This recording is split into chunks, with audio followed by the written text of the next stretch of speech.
호남 맹주 자리를 두고서 이번 선거에서 민주당과 아주 작심하고 일전을 벌였던 당, 바로 조국혁신당이죠. 하지만 선거 결과 이 투표함을 까보니까 결국 제1야당의 높은 벽을 실감하는 그런 기회가 된 것으로 보입니다.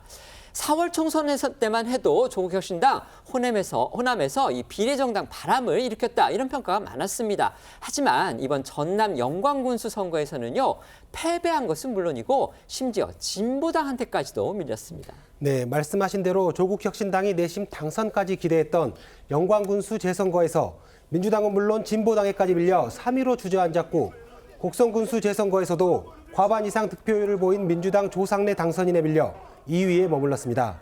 조국 대표는 이번 선거를 앞두고 영광과 곡성에 각각 월세살이를 하며 상주하다시피 선거운동을 해왔었는데요. 10월에만 영광과 곡성을 10여 차례 찾으며 공을 들였을 정도입니다. 정치권에선 이번 선거 결과를 두고 비례대표 정당이자 신생 야당의 한계가 드러났다는 평가가 나오는데요. 민주당 일각에서는 호남은 정권을 심판해줄 힘 있는 야당을 원하는데 조국 혁신당에서 민주당 비방 메시지를 냈던 게 패착이라는 반응도 있었습니다. 영광에서 진보당에도 밀린 걸 놓고는 조국 혁신당 내에서도 진보당 후보는 마을 밀착형으로 바닥을 훑었는데 자신들은 선거 노하우가 부족했다는 자조 섞인 평가도 나오고 있다고 합니다. 이 정당 선거사의 전례를 비춰보면요, 이 같은 치욕적인 결과가 나왔다?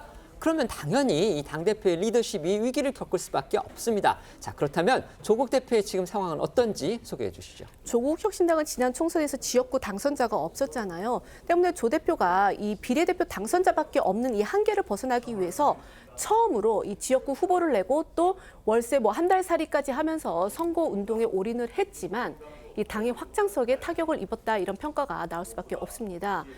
조국 대표는요, 선거 결과를 두고서 겸허히 받아들인다 이러면서 고개를 일단 숙였습니다. 그러면서 이번 선거 결과가 조국 혁신당의 종착점이 아니며 지역 정치와 지역 행정 혁신을 위한 새로운 출발점이다. 재차 호남 교두보 확보를 목표로 하고 있다, 이렇게 확인을 했습니다. 들어보시겠습니다. 겸허하게 결과를 받아들입니다. 처음으로 직접 지역 후보를 내고 거대 정당과 겨뤘습니다. 이번 경험은 돈 주고도 사지 못할 자산입니다.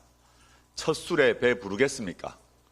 모두 전국 정당, 대중 정당으로 발돋움하는 발판이 될 것입니다.